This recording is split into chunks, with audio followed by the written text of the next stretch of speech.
Chapter 9.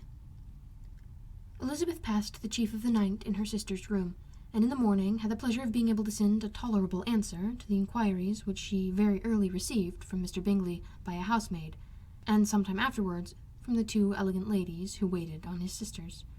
In spite of this amendment, however, she requested to have a note sent to Longbourn, desiring her mother to visit Jane, and form her own judgment of the situation. The note was immediately dispatched, and its contents as quickly complied with. Mrs. Bennet, accompanied by her two youngest girls, reached Netherfield soon after the family breakfast.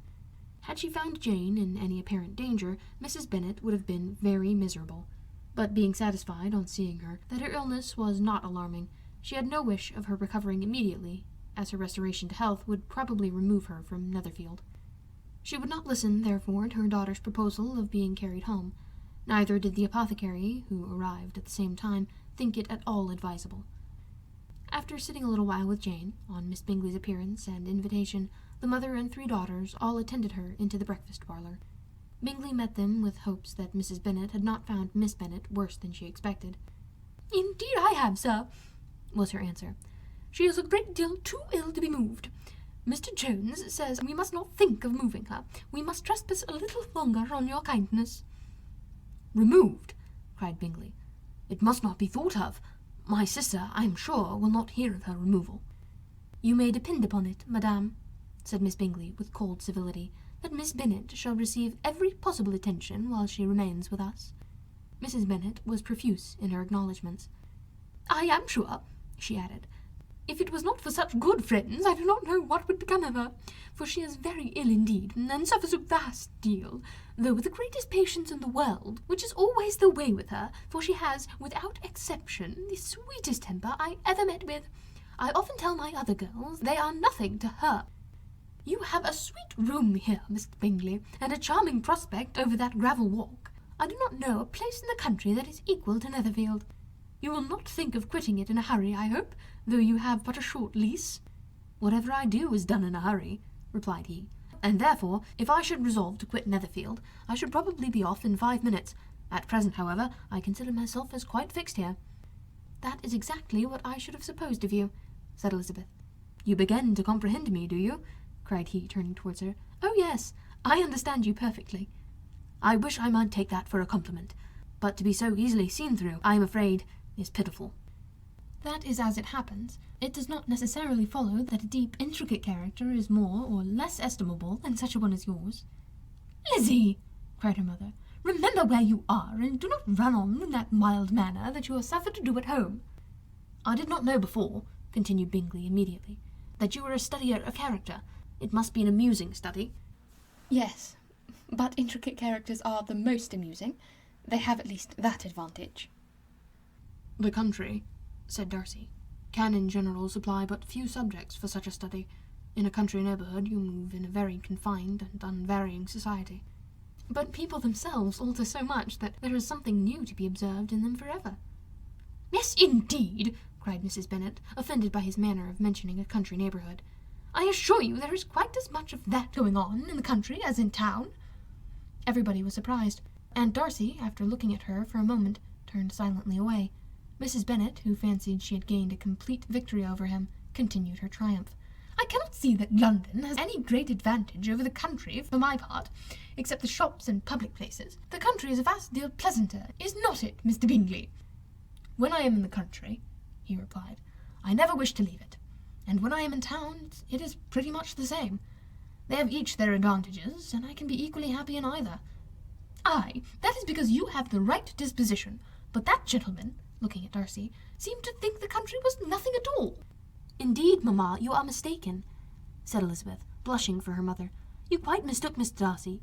He only meant that there were not such a variety of people to be met with in the country as in town, which you must acknowledge to be true." "Certainly, my dear, nobody said there were. But as to not meeting with many people in this neighbourhood, I believe there are few neighbourhoods larger. I know we dine with 24 families."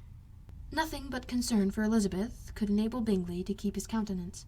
His sister was less delicate, and directed her eye toward Mr. Darcy with a very expressive smile. Elizabeth, for the sake of saying something that might turn her mother's thoughts, now asked her if Charlotte Lucas had been in Longbourn since her coming away. "Yes, She called yesterday with her father. What an agreeable man Sir William is, Mr. Bingley, is not he?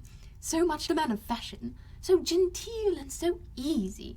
He has always something to say to everybody. That is my idea of good breeding, and those persons who fancy themselves very important and never open their mouths quite mistake the matter."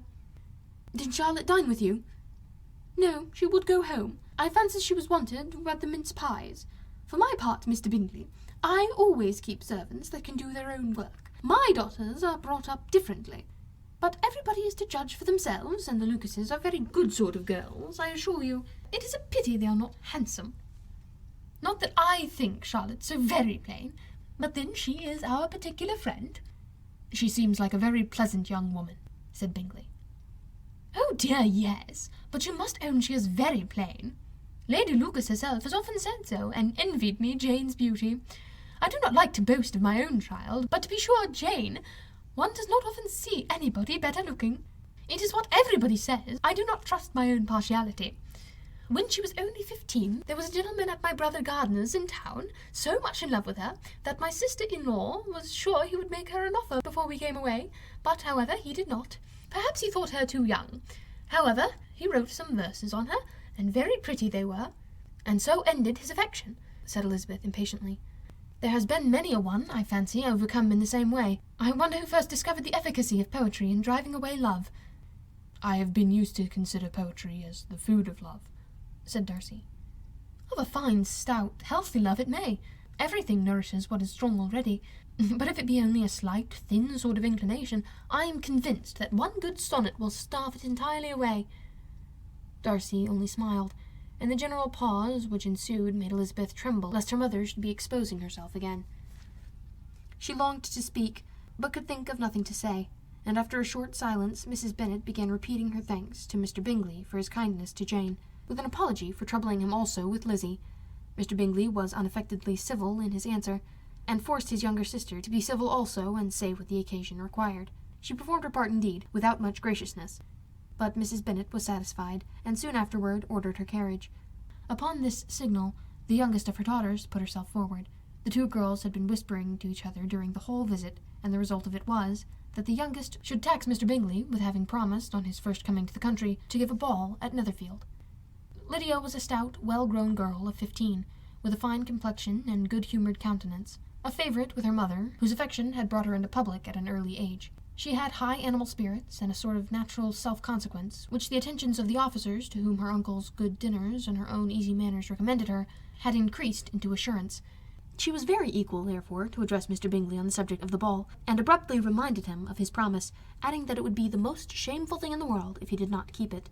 His answer to this sudden attack was delightful to their mother's ears. "I am perfectly ready, I assure you, to keep my engagement, and when your sister is recovered, you shall, if you please, name the very day of the ball. But you would not wish to be dancing while she is ill." Lydia declared herself satisfied.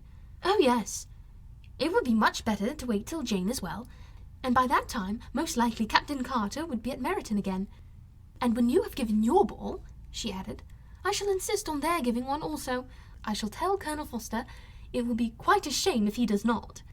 Mrs. Bennet and her daughters then departed, and Elizabeth returned instantly to Jane, leaving her own and her relations' behaviour to the remarks of the two ladies and Mr. Darcy, the latter of whom, however, could not be prevailed on to join in their censure of her, in spite of all Miss Bingley's witticisms on fine eyes.